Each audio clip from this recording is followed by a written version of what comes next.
Friends, वाक्य भाषा की बहुत महत्वपूर्ण इकाई है। हिंदी में वाक्य के शुद्ध होने का ज्ञान होना बहुत ज़रूरी है। बोलते और लिखते समय हमें वाक्यों की शुद्धता और स्पष्टता का ध्यान रखना चाहिए। हमारे वाक्य व्याकरण की दृष्टि से शुद्ध होने चाहिए। कई बार हम जाने अनजाने अशुद्ध वाक्य बोल जाते हैं और हमें पता भी नहीं चलता कि यह शुद्ध है या अशुद्ध।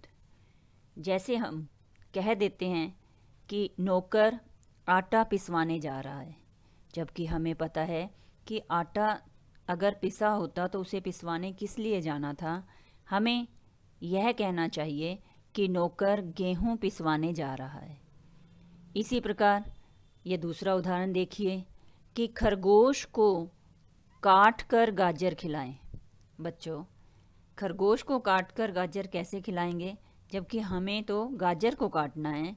तो इसका शुद्ध वाक्य है खरगोश को गाजर काट कर खिलाएं। इस प्रकार लिखने में हम लोग लिंग, वचन, कारक, सर्वनाम, क्रिया, क्रिया विशेषण और अन्य प्रकार की अशुद्धियां कर जाते हैं। हमें इनका अच्छी तरह से ध्यान रखना चाहिए। अब हम ध्यान देंगे कि किस प्रकार से लिंग संबंधी, पुल्लिंग और स्त्रीलिंग से संबंधित जो अशुद्धियां होती हैं उसका हमें किस तरह से ध्यान रखना है। देखिए, लक्ष्मीबाई वीर थी। हमें यह पता है लक्ष्मीबाई स्त्रीलिंग है, तो हमें उस वीर की जगह वीरांगना करना चाहिए कि लक्ष्मीबाई वीरांगना थी। इसी प्रकार दूसरा उदाहरण देखिए, राम, लक्ष्मण और सीता वन को गई। ये बहुवचन है, तो हमें यह ध्यान रखना पड़ेगा कि राम, लक्ष्मण और सीता वन को गई की जगह वन को गए करना है।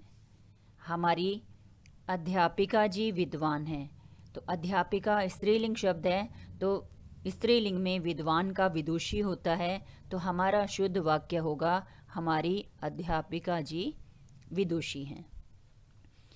इसी प्रकार से ध्यान से देखिए अगला उदाहरण कि सविता ने जोर से हंस दिया।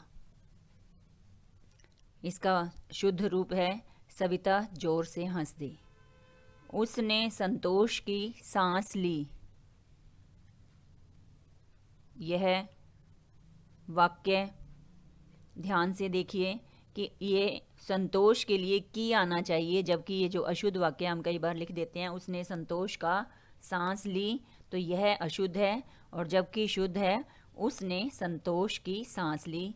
इस प्रकार हमें ध्यान रखना है कि पुल्लिंग स्त्रीलिंग के हिसाब से लिंग संबंधी जो हमारी अशुद्धियां हैं वह ना हो। आगे देखिए, वचन संबंधी अशुद्धियां। बच्चों, कई बार हम एक वचन बहुवचन के हिसाब से भी अशुद्ध वाक्य बोल जाते हैं, लिख जाते हैं, तो उसमें भी हमें पूरी तरह से ध्यान रखना चाहिए। इस तरफ अशुद्ध वाक्य दिए गए हैं, जैसे देखिए पहला वाक्य, वहाँ उपस्थित प्रत्येक सदस्यों का यही मत था। हमें यह पता ही है कि अगर प्रत्येक लिख दिया तो वो तो एक वचन हो गया, तो इसका शुद्ध बनेगा कि वहाँ उपस्थित प्रत्येक सदस्य का यह मत था। अब बाल शब्द का जो प्रयोग है, ध्यान से देखिए कि उसका बाल सफ़ेद हो गया।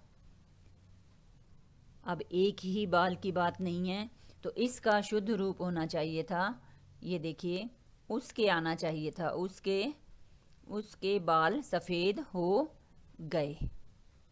ये हमें ध्यान से करना है। अब पिताजी ने, अगला है, हस्ताक्षर कर दिया है, तो इसका शुद्ध रूप आना चाहिए था कि पिताजी ने हस्ताक्षर कर दिए हैं। दिए वर्ड आना चाहिए था, दिए हैं।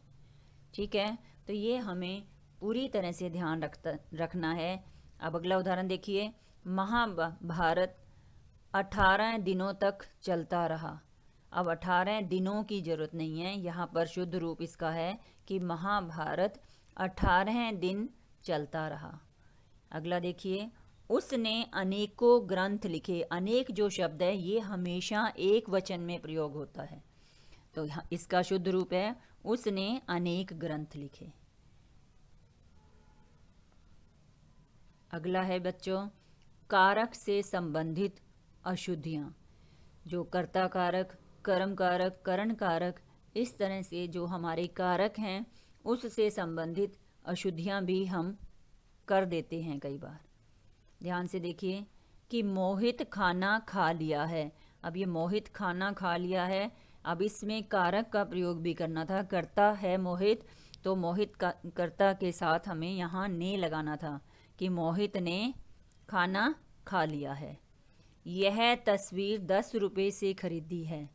ध्यान से देखिए कि यह तस्वीर 10 रुपये से, कि 10 रुपये से नहीं यहाँ आना था, 10 रुपये में खरीदी है। अगला देखिए 8 बजने को 10 मिनट हैं, जबकि इसका शुद्ध है 8 बजने में, कि अभी 8 बजे नहीं है, उस बजने में 10 मिनट हैं। अगला है हमने इस विषय को विचार किया। हमने इस विषय को विचार किया नहीं आना चाहिए था, इसमें आना चाहिए था कि हमने इस विषय पर विचार किया। इस तरह से बच्चों कारक से संबंधित अशुद्धियों का भी हमने पूरा ध्यान रखना है। बच्चों कई बार हम सर्वनाम से संबंधित अशुद्धियां कर जाते हैं। हमें पता ही है कि सर्वनाम वे शब्द होते हैं जो संज्ञा के स्थान पर प्रयोग किए जाते हैं। ध्यान से देखो पहला वाक्य जो है, मैं, तुम और वह मेला देखने गए। अब इसमें हमने यह ध्यान रखना है कि सेकंड पर्सन, थर्ड पर्सन और फर्स्ट पर्सन का हिसाब रखना है कि पहले सेकंड, फिर थर्ड और फिर फर्स्ट पर्सन का प्रयोग करना है हमेशा। तो मैं, तुम और वह की जगह आना है तुम, वह और मैं मेला देखने चलेंगे। अब ये देखिए हम कई बार लिख देते हैं ऐसे ही, मैंने पढ़ना है, तो मैंने कोई शब्द नहीं है, मैंने अशुद्ध शब्द है, उसका शुद्ध रूप है मुझे पढ़ना है। और अगला देखिए कि मैं मेरी पुस्तक ले आया हूँ, मेरी नहीं, इसमें सर्वनाम शब्द का प्रयोग करना है कि मैं अपनी पुस्तक ले आया हूँ। नेक्स्ट है मैंने तेरे को, मेरे को अक्सर हम लोग लिखते रहते हैं, जबकि तेरे को, मेरे को कोई शुद्ध रूप नहीं होता, उसका शुद्ध रूप तुझे या मुझे होता है। ध्यान से देखिए इसमें मैंने तेरे को कितना समझाया, इसकी बजाय हमें शुद्ध रूप में लिखना है मैंने तुझे कितना समझाया। अगला देखिए उसने जल्दी घर जाना था, तो उसने की जगह उसे जल्दी घर जाना था।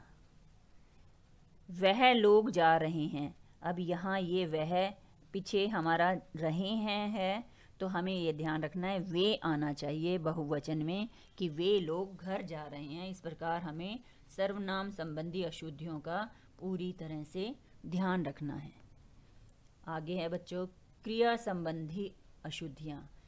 क्रिया से संबंधित अशुद्धियों को ध्यान से देखिए कि आप आराम से खाओ। अब हम किसी को जब आराम प्यार से कह रहे हैं, अपने से बड़ों को इज्जत देते हुए कह रहे हैं, तो अब खाओ तो यानी कि आदेश हो गया, तो हमें उन्हें आराम से बोलना है कि आप आराम से खाइए। ध्यान रखना है इसको बोलते हुए। अगला है क्या आप खाना खाए हैं, अब ये कोई सेंटेंस नहीं हुआ, ध्यान से देखिए। अब इसमें है क्या आपने खाना खा लिया है, ये क्रिया से संबंधित अशुद्धियां हैं। अब प्रधानमंत्री भाषण बोल रहे हैं, तो बोल रहे हैं भाषण ऐसा नहीं होता है, इसका शुद्ध रूप है कि प्रधानमंत्री भाषण दे रहे हैं।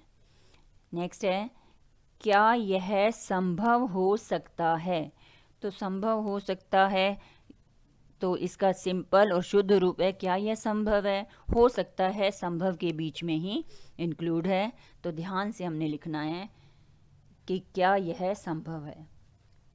तुम क्या काम करता है, इसकी देखिए क्रिया से संबंधित अशुद्धि कि इसका शुद्ध रूप है तुम क्या काम करते हो। जेम्स वाट ने भाप के इंजन की खोज की, अब यहाँ खोज की नहीं आना है, आविष्कार किया था उसने, तो जेम्स वाट ने भाप के इंजन का आविष्कार किया। बच्चों, क्रिया से संबंधित अशुद्धियों के बाद हम पढ़ेंगे अव्यय संबंधी अशुद्धियाँ।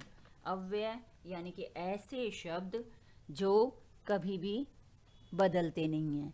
अब जैसे ये बीच बीच में ये अव्यय शब्द दिए हुए हैं, धीमे, पर, चारों तरफ, ये अव्यय शब्द कहलाते हैं। इनका प्रयोग हर तरफ जो है, चारों तरफ, पर नहीं, तो ये हमेशा ऐसे ही होता है। ध्यान से देखिए, कई बार जो है अशुद्ध वाक्य में भी वाक्य शुद्ध ही होता है, तो ये भी हमने ध्यान रखना है कि अगर शुद्ध पहले से ही हो तो उसको एज इट इज़ लिख देना है। देखिए जब ध्यान से कि कौवा पेड़ पर बैठकर चारों तरफ देखने लगा। अब ये वाक्य पहले से ही शुद्ध है, तो देखना कौवा पेड़ पर बैठकर चारों तरफ देखने लगा। अगला देखिए, कछुआ धीमी धीमी चाल चलता है। धीमी धीमी नहीं होता है, धीरे धीरे चलता है। ध्यान से, धीमी धीमी की जगह आएगा धीरे धीरे चलता है। अब अगला देखिए, सारे केले हाथ हाथ बिक गए।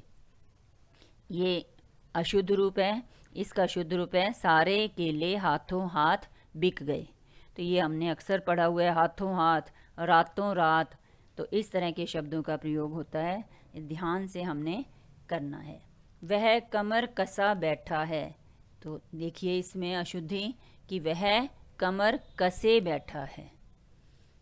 बच्चों, इस प्रकार हमें अच्छी तरह से ध्यान रखना है जिससे हमारे पेपर में नंबर ना कटें, वाक्य हमारे व्याकरण की दृष्टि से शुद्ध हों। इसलिए बच्चों, आप जो है इसे ध्यान से करना और हमेशा ध्यान रखना कि हमारे अशुद्धि ना हो।